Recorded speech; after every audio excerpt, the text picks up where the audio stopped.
ربعی بن حراش رحمہ اللہ جلیل القدر تابعی گزرے ہیں، وہ ہنسا نہیں کرتے تھے۔ میرا دل بدل دے، میرا دل بدل دے، میرا دل بدل دے، میرا دل بدل دے۔ ومولانا محمدا عبده ورسوله اما بعد فقد قال الله تعالى في الكلام المجيد يسألونك عن الروح قل الروح من أمر ربي وما أوتيتم من العلم إلا قليلا سبحان ربك رب العزة عما يصفون وسلام على المرسلين والحمد لله رب العالمين اللهم صل على سيدنا محمد وعلى آل سيدنا محمد وبارك وسلم اللهم صل على سيدنا محمد وعلى آل سيدنا محمد وبارك وسلم۔ محترم حضرات، انسان کو اللہ تعالیٰ نے دو چیزوں سے مرکب کیا ہے، ایک انسان کا جسم ہے اور ایک انسان کی روح ہے۔ چنانچہ روح کا تذکرہ قرآن مجید میں موجود ہے، اور یہ سوال کیا تھا یہودیوں نے۔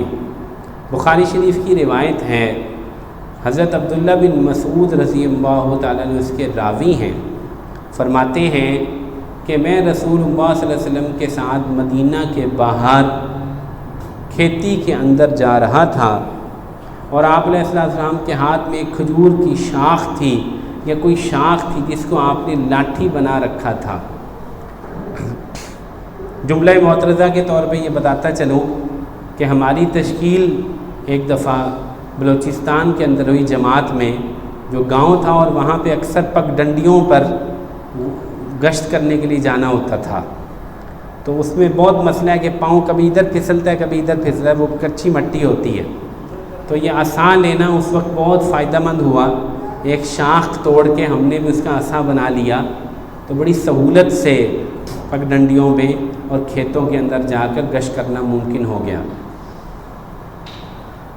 ناگہاں چند یہودی آپ علیہ السلام کو دکھائی دیے، اور وہ آپس میں ایک دوسرے کو کہنے لگے کہ پوچھو، اس سے پوچھو، اور دوسرے منع کرنے لگے کہ مت پوچھو، تمہیں پتہ ہے کہ یہ سچا رسول ہے۔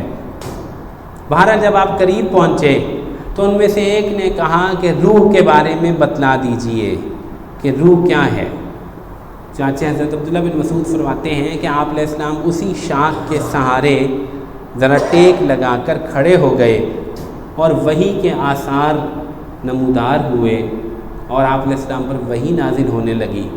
جب آپ کی وحی ختم ہوئی تو آپ نے کہا کہ سوال کرنے والا کدھر ہے؟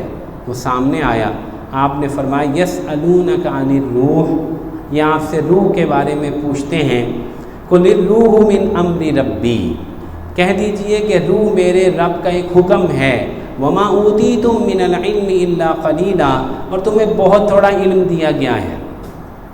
تو روح کی ساخت یا روح کے اجزاء یہ معلوم نہیں کیے جا سکتے۔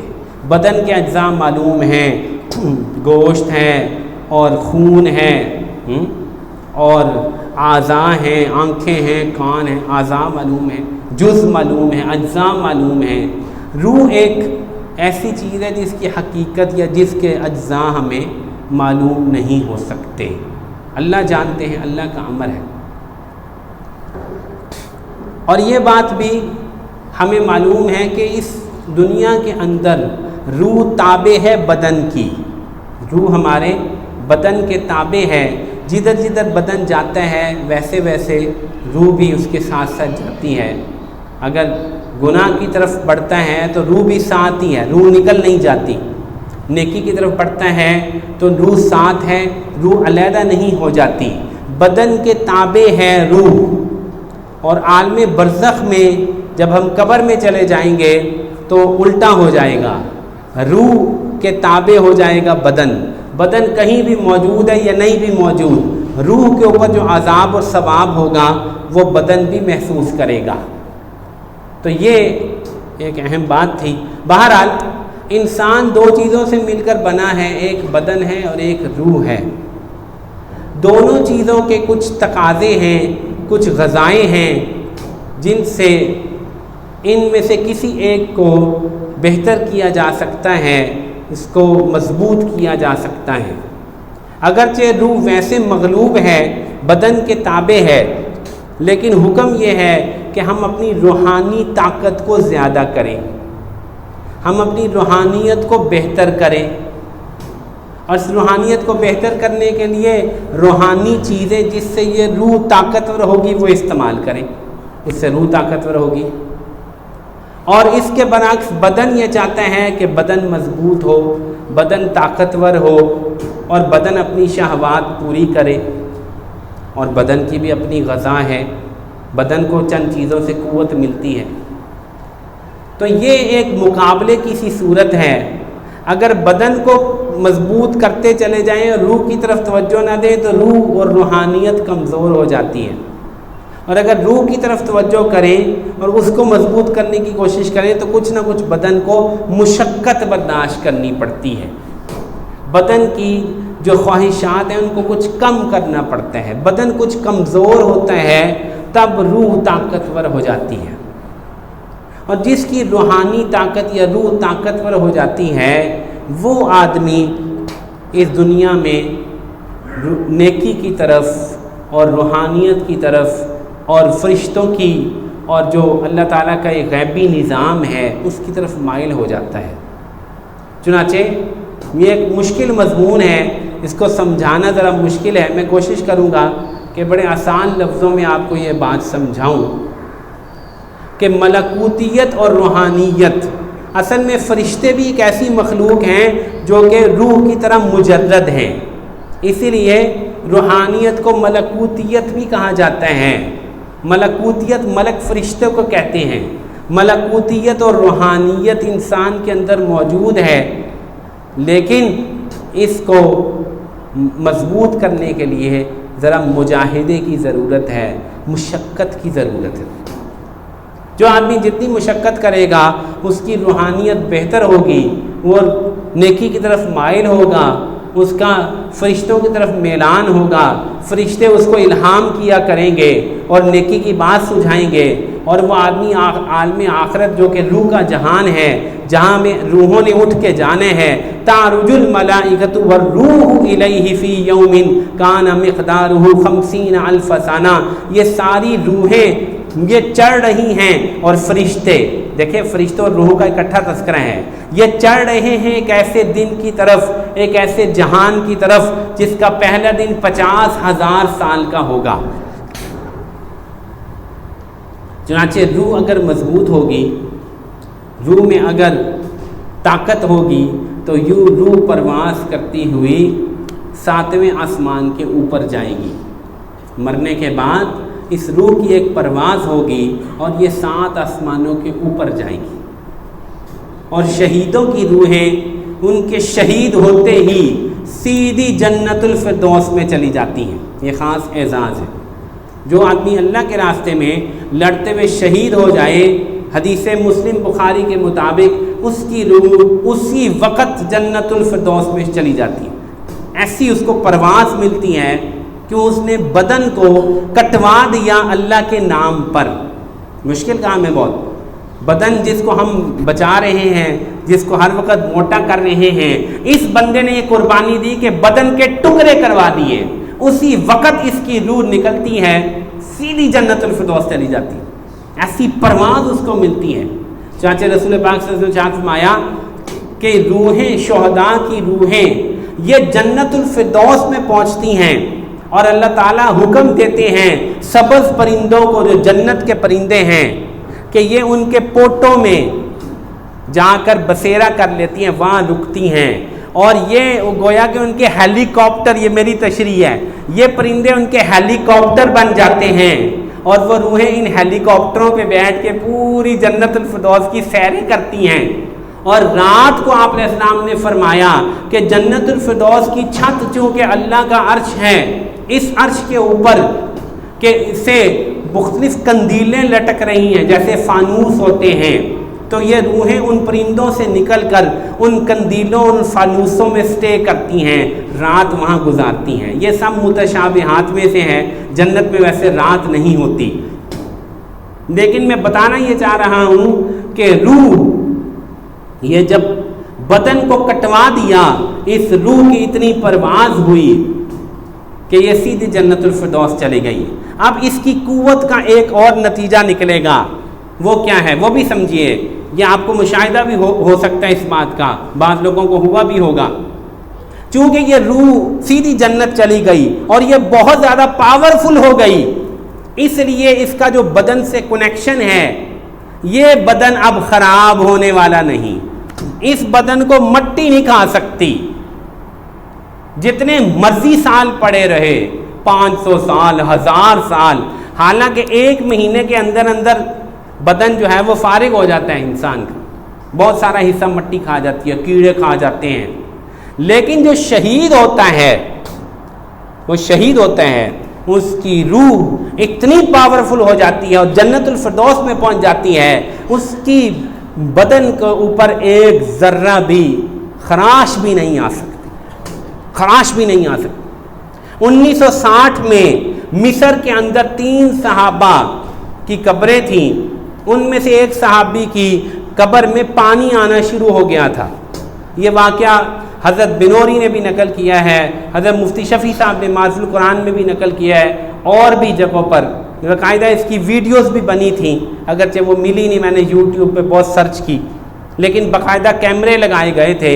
وقت کے بادشاہ کو، صدر کو بار بار خواب میں وہ آ رہے تھے کہ میری قبر میں پانی آ رہا ہے، اس لیے میری قبر شفٹ کرو.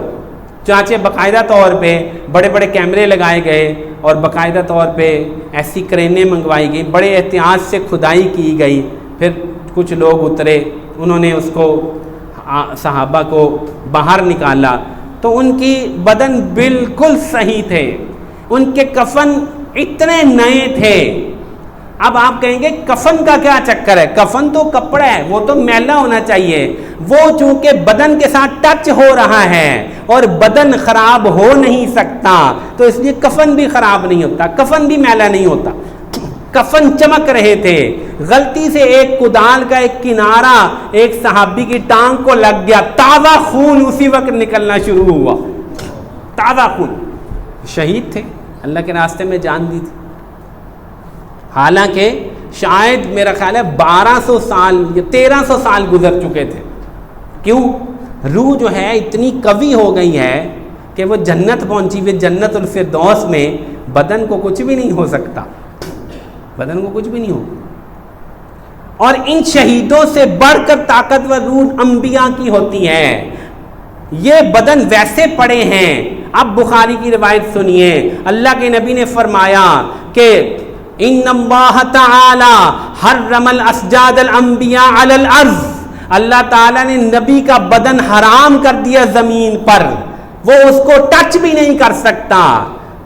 اور وہ زندہ ہیں اور قبروں میں نماز پڑھتے ہیں.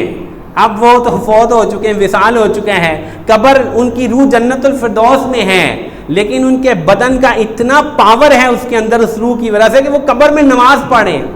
چاچہ بخاری کی اگلی روایت میں ہے، آپ علیہ السلام نے فرمایا جب میں معراج پر گیا اور بیت المقدس کے قریب سے گزرا تو میں نے موسیٰ علیہ السلام کو دیکھا کہ وہ اپنی قبر میں کھڑے ہو کے نماز پڑھ رہے ہیں. اگر بیت المقدس کے قریب میں ہوتا تو تمہیں وہ قبر کی جگہ بھی دکھلا دیتا.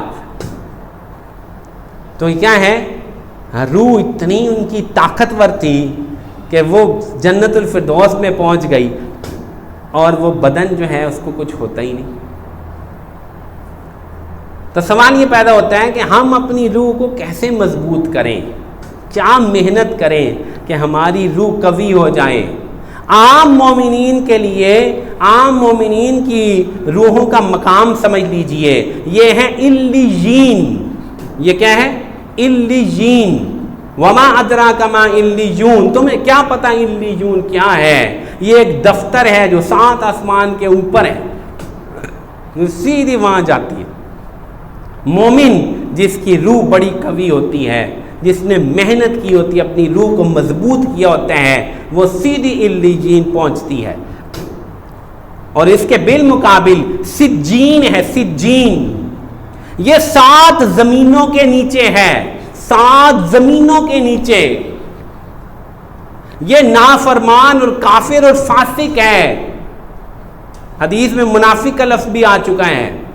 اس کی روح چڑھتی ہے لیکن آگے دروازہ ہی کوئی نہیں کھلتا، حکم ہوتا ہے مارو اس کو اور پھینک دو نیچے، بلکہ صحیح لفظ ہے پٹکنا۔ جیسے میں بوتل اٹھا کے زمین پہ ماروں نا تو آپ کہیں گے میں نے اس کو پٹک دیا، تو فرشتے اس روح کو اٹھا کے نیچے پھینکتے ہیں، اتنی پاور سے نیچے پھینکتے ہیں کہ وہ 7 زمینیں نیچے سجین میں چلی جاتی ہے، جو جہنم کا ایک مقام ہے۔ تو معلوم ہوا کہ مین کام تو زندگی میں یہ ہے کہ ہم اپنی روح کو مضبوط کریں، روحانی طاقت حاصل کریں۔ تو میں یہ عرض کر رہا تھا کہ انبیاء اور شہداء کی روحیں تو جنت الفردوس پہنچ جاتی ہیں، اور مومنین کی روحیں وہ علیین میں 7 آسمان اوپر چلی جاتی ہیں۔ اس کے لیے محنت کرنی ہوگی اپنی روح پر، اپنی روحانی طاقت کو بڑھانا ہوگا، اپنی روح پر محنت کرنی ہوگی۔ اور سب سے بڑی چیز جو جس سے روح کو طاقت ملتی ہے وہ ہے ایمان کی مضبوطی۔ جس کا ایمان اللہ پر مضبوط ہوگا، رسول اللہ صلی اللہ علیہ وسلم کے ارشادات اور ان کی ذات پر مضبوط ہوگا، اعتماد ہوگا اللہ رسول کی ذات پر، ان کے احکامات پر، اس کی روح طاقتور ہو جائے گی، اس کی روح طاقتور ہو جائے گی۔ جو جتنا زیادہ شرک میں، بدعات میں، مشرکانہ اعمال میں، مشرکانہ چیزوں میں پھنسا ہوگا، اتنی زیادہ اس کی روحانیت کمزور ہو جائے گی۔ چھوٹی چھوٹی باتوں پہ ڈرے گا، کانپے گا، یہ نہ ہو جائے، وہ نہ ہو جائے، فلاں یہ نہ کر دے، کالی بلی کاٹ گئی ہو، یہ نہ ہو جائے، چاول اتنے اوپر پھینک دو، اتنی دال دے صدقہ کر دو، یہ کر دو۔ یہ سب کمزور روحانیت کی دلیلیں ہیں، یہ کمزور ایمان ہے۔ نفع نقصان صرف اللہ کی ذات کے پاس ہے، کوئی آپ کا بال بیکا بھی نہیں کر سکتا، کوئی آپ کا رزق کیا ایک لقمہ آپ سے نہیں چھین سکتا۔ کسی کی کیا مجال ہے، دینے والی ذات اوپر بیٹھی ہے، کوئی مجھ سے ایک لقمہ چھین سکتا ہے؟ ایک دفعہ روزہ تھا ہمارا، 3-4 دوست بیٹھے تھے، اور ایک ساتھی بڑی خوبصورت مبروم کھجوریں سعودی عرب کی لے کے آئے، مجھے وہ پسند ہے، تو ایک موٹی سی کھجور مجھے بڑی اچھی لگی، میں نے کہا یہ میں اس سے روزہ کھولتا ہوں۔ میں نے وہ پکڑی اور تقریباً یہاں تک لے گیا، اس نے کہا بھائی روزہ نہیں ابھی کھولا، 2 منٹ ہے، کھجور واپس رکھ دو۔ میں نے واپس رکھ دی۔ جو ہی اللہ اکبر ہوا، سامنے ایک صاحب بیٹھے تھے ذرا ماشاءاللہ بھاری تھے، انہوں نے فوراً وہ کھجور اٹھائی کھا گئے۔ میں نے کہا اللہ اکبر، میرے منہ کی کھجور یہ لے گیا۔ پھر میں نے کہا اللہ اکبر، نام ہی اسی کا لکھا تھا، وہ اس کی کیا مجال تھی کہ مجھ سے چھین لیتا، میرے نصیب میں یہ نہیں تھی، اس لیے ایسے ہو۔ ہمارے حضرت پیر صاحب ایک واقعہ سنایا کرتے ہیں اکثر، وہ بھی سن لیجئے۔ وہ فرماتے ہیں ایک ساتھی مجھ سے مرید تھے کوئٹہ کے، ان کا بیٹا جو ہے وہ سٹا کھا رہا تھا، اور وہ سٹا جو ہے وہ اس کے گلے میں پھنس گیا، بچے کی حالت غیر ہو گئی، اس کا سانس بند ہو گیا بڑی مشکل سے۔ وہ چونکہ ڈاکٹر تھے، انہوں نے پیچھے سے پش پش کیا اس کو، اور بچے کا سانس بحال ہو گیا۔ اب چونکہ انہوں نے لاہور آنا تھا یا جھانگ آنا تھا، ان کی کوئٹہ سے فلائٹ تھی، تو انہوں نے کہا کہ فلائٹ ڈیلے نہیں کرتے، ہم لاہور جا کے کسی ڈاکٹر کو چیک کرا لیں گے۔ تو وہ سیدھے وہاں سے ایئرپورٹ پہنچے، جہاز پہ بیٹھے اور لاہور لینڈ کر گئے۔ لاہور ان کی بہن رہتی تھی، اس کے گھر گئے، اس نے ایک مرغا پال رکھا تھا، جو ہی گھر میں داخل ہوئے بچے کو چھینک آئی زور سے، اور وہ جو دانا، چھلی کا دانا اندر لٹکا ہوا تھا، وہ سیدھا مرغے کے پاس جا کے گرا، اور مرغے نے وہ اٹھا لیا اور کھا گیا۔ کہتے ہیں کوئٹہ سے اللہ نے وہ دانہ ایک بچے کے گلے میں پھنسا کے اس مرغے کو وہاں پہنچایا. یہ ہے اللہ کی کام, اللہ کا روزی دینا. میری آپ کی روزی کیسے کوئی بند کر سکتا ہے؟ تو روح کو مضبوط کرنے کے لیے سب سے زیادہ اہم چیز ایمان ہے. روایات بہت ساری ہیں, 3 روایات نقل کرتا ہوں. حضرت معاذ بن جبل کا مشہور قول جو حدیث میں نقل کیا گیا ہے, اجلس بنا ساعتن نؤمن, اجلس بنا ساعتن نؤمن, تھوڑی دیر ہمارے ساتھ بیٹھو, ہم ایمان لے آئیں. یعنی ایمان بہتر کر, ایمان کا مذاکرہ کر, ہمارے ساتھ بیٹھو. نجلس معنا نزداد ایمانا, حضرت عبداللہ بن مسعود کا قول, تھوڑی دیر ہمارے ساتھ بیٹھو, ایمان بڑھائیں. ایمان کا مذاکرہ اللہ سے ہوتا ہے, باقی کچھ بھی کچھ نہیں کر سکتا. اللہ نفع نقصان کے مالک ہیں, اولاد اللہ دیتے ہیں, روزی اللہ دیتے ہیں, صحت اللہ دیتے ہیں. ہمیں کسی جگہ جانے کی ضرورت نہیں, کسی دربار پر, کسی درگاہ پر, کسی عامل کے پاس, کسی پیر کے پاس, کہیں ہمیں نہیں جانا. ہمیں صرف اللہ سے مانگنا ہے, اس مسجد میں آنا ہے, یہاں صلاۃ الحاجت پڑھنی ہے, بس اس سے مانگنا ہے. اے اللہ یہ دے دے, اے اللہ صحت دے دے, روزی دے دے, شفا دے دے, اولاد دے دے.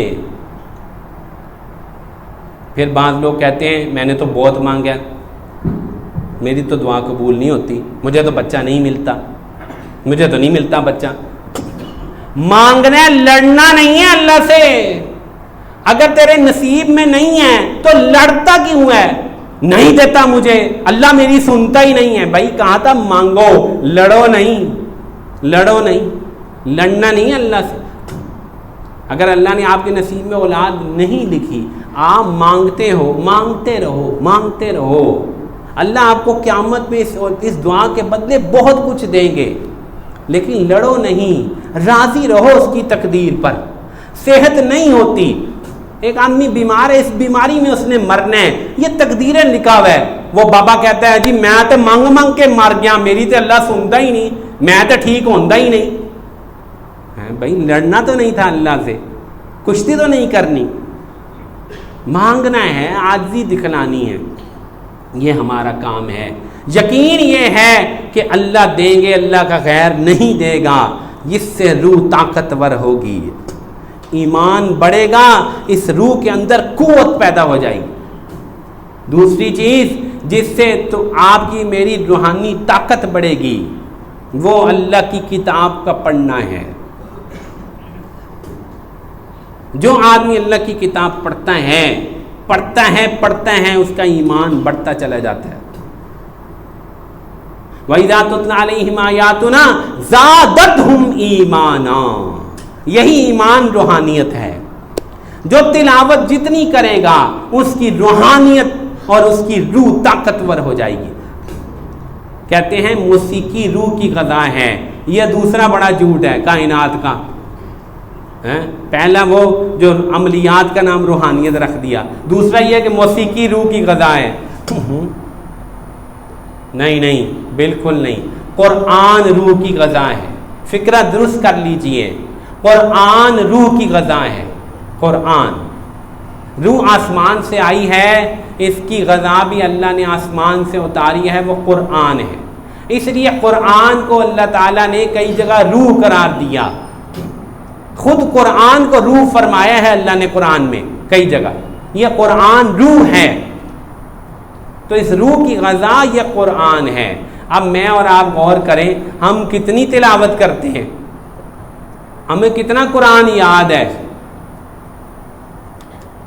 کتنی تلاوت ہم کرتے ہیں؟ تلاوت تو کرتے ہی نہیں, قرآن تو کھولتے ہی نہیں ہم.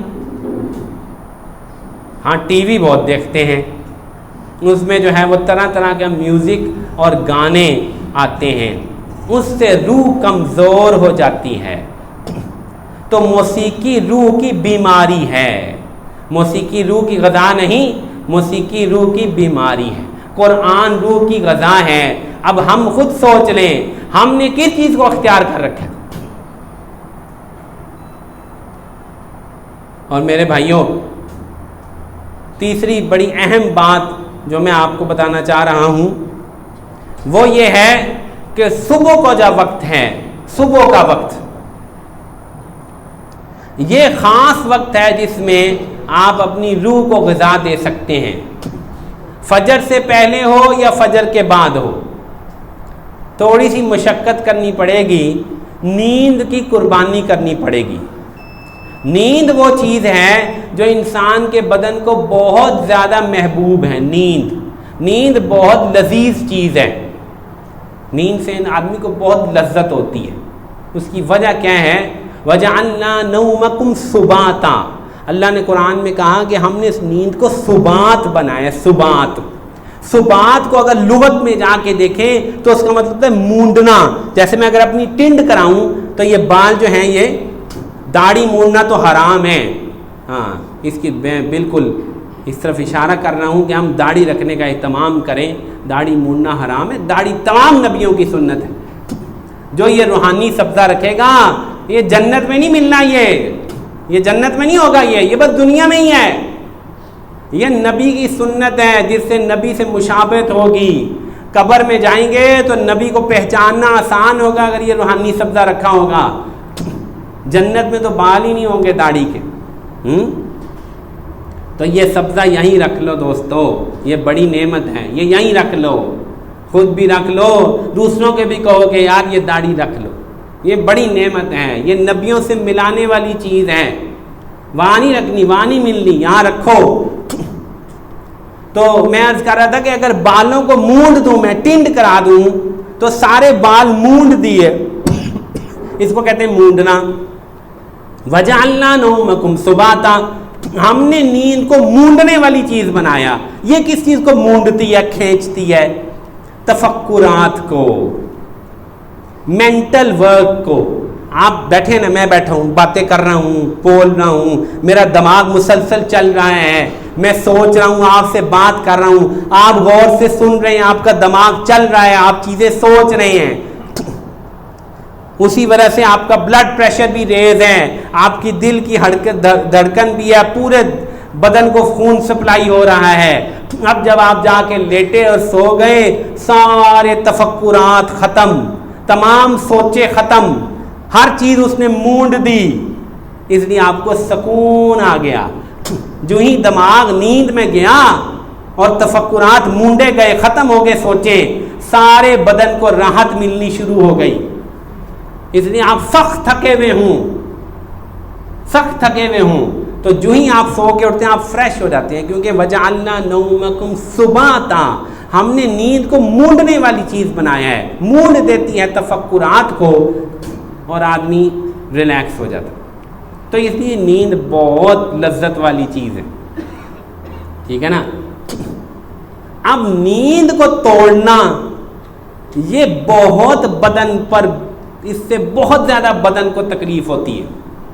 اِنَّ نَاشِئَةَ اللَّيْلِ هِيَ أَشَدُّ وَطْئًا. اللہ تعالیٰ فرماتے ہیں رات کو سو کے اٹھنا فجر سے پہلے، ناشئۃ اللیل ہی اشد وطئن. وطئن کہتے ہیں روندنے کو. کسی چیز کو میں یہاں رکھ کے اس کو روند دوں، کتنی اس کو آپ دیکھیں وہ چیز خراب ہو جائے گی ساری. میں یہاں موبائل رکھوں، اس کو وہ پیر رکھ کے اس کو روندوں، وہ ٹکڑے ٹکڑے ہو جائے گا. اللہ تعالیٰ فرما رہے ہیں کہ یہ بدن جو ہے اس کو روند دیتا ہے نفس کو. یہ رات کو اٹھنا، جب بدن روندا گیا روح کو طاقت ملنی شروع ہو گئی. روح کو طاقت مل رہی ہے. تو یہ اٹھنا رات کو یہ روحانی طاقت اور روحانی پرواز کے لیے بہت ضروری ہے. اب ہم سوچیں کہ ہم کیسے نیند قربان کر سکتے ہیں. اپنی نیند کو قربان کرنا گویا کہ اپنے بدن کو تکلیف پہنچانا ہے. اس سے روحانیت پیدا ہوتی ہے. اگر آپ فجر کے بعد بیٹھ جائیں یہاں پر اشراق تک بیٹھیں. حضرت مولانا رشید احمد گنگوہی رحمہ اللہ دارالعلوم دیوبند کے بڑے بزرگ تھے.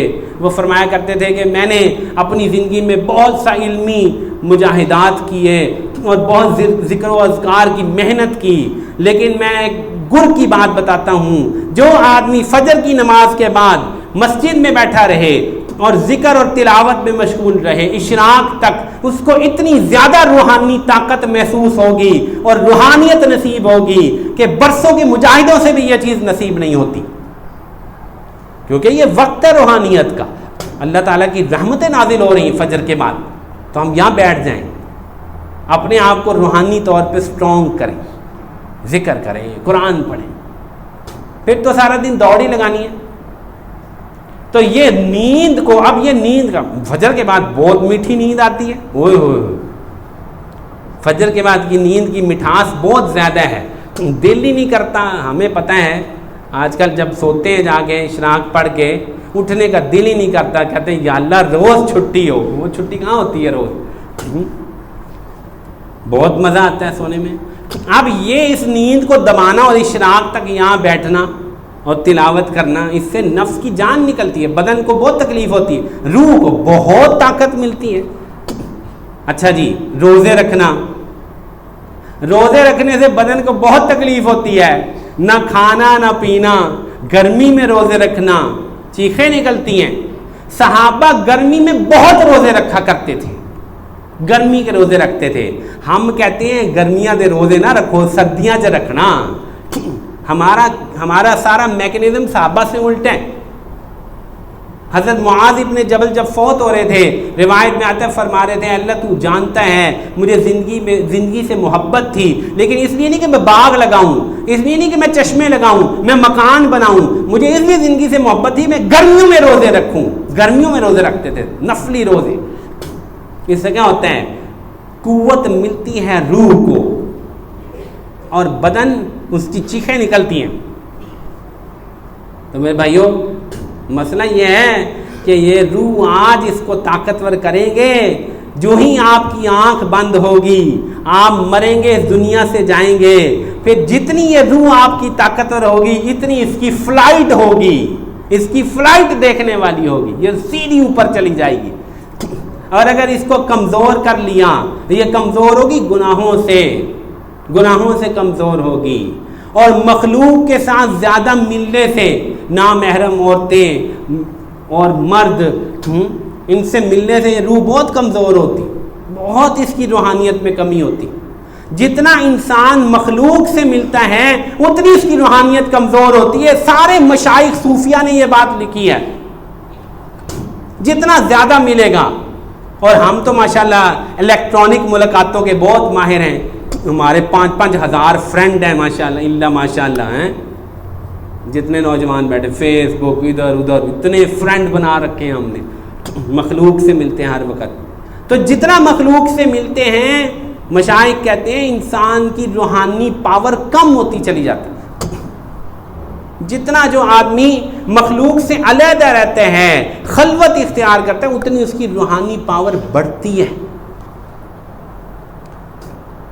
تو روحانیت کو سٹرونگ کرنا ہے، اپنی اپنی روحانیت کو، اپنی اپنی روح کو سٹرونگ کرنا ہے، اس کو طاقتور بنانا ہے، اور اس کی غذا یہ مجاہدہ ہے، یہ نفس کو تکلیف پہنچانا ہے، نیند کو توڑنا ہے، روزے رکھنا ہے، قرآن کو پڑھنا ہے۔ یہ ساری چیزیں بہت مشقت ہے ان میں۔ اسی لیے تو بخاری میں ہے کہ اللہ تعالیٰ نے، وہ یہ واقعہ تو خیر بخاری میں نہیں ہے، یہ روایت بخاری کی ہے کہ جنت کو اللہ تعالیٰ نے مکروہات سے ڈھانپ رکھا ہے۔ اور جو دوسری روایت باقی کتابوں میں ہے وہ یہ ہے کہ اللہ تعالیٰ نے جنت بنا کے جبرائیل کو بھیجا کہ جا دیکھ کے آ۔ وہ آئے، کہا یا اللہ کیا جنت بنائی ہے، کیا خوبصورت باغات، نہریں، محلات، حوریں، جو بھی سنے گا اس میں جائے گا۔ اللہ تعالیٰ نے ان کو مشقتوں سے ڈھانپ دیا۔ حفت الجنت بالمقارہ، مشقت والی چیزیں، راتوں کو اٹھنا، جاگنا، تہجد پڑھنا، روزے رکھنا، قرآن پڑھنا، مصلی پہ بیٹھنا، جہاد کرنا، شہید ہو جانا، یہ بہت مشکل چیزیں ہیں۔ کہا جاؤ دوبارہ دیکھ کر آؤ۔ دوبارہ دیکھا کہ یا اللہ اب کوئی اس میں، پہلے کہا تھا ہر کوئی اس میں جائے گا، اب کہا یا اللہ شاید ہی کوئی اس میں جائے، کوئی جائے گا بس۔ مشقت کرنی پڑتی، جان مارنی پڑتی ہے. یہاں تو فجر کی نماز نہیں پڑھی جاتی، تہجد تو پھر بڑی دور کی بات ہے. لیکن اگر آپ کو محنت کرنی ہے اور روح کی فلائٹ آپ چاہتے ہیں کہ ہو جائیں تو یہ کرو میرے بھائیوں.